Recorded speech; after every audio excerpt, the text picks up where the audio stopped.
तेरे शहर में आए मुसाफिर की तरह, सिर्फ एक बार मुलाकात का मौका दे दे। हम तेरे शहर में आए मुसाफिर की तरह, हम तेरे शहर में आए मुसाफिर की तरह, सिर्फ एक बार मुलाकात का मौका दे दे। हम तेरे शहर में आए मुसाफिर की तरह, हम तेरे शहर में आए मुसाफिर की तरह।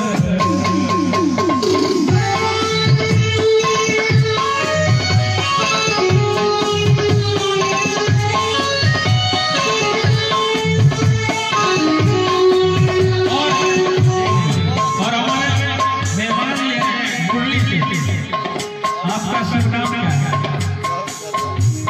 मुरली वाले अरुण जी, मुरली वाले मेहमान जी हैं जिनकी तरफ से 101 रुपए का इनाम मिला है। धन्यवाद, शुक्रिया।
को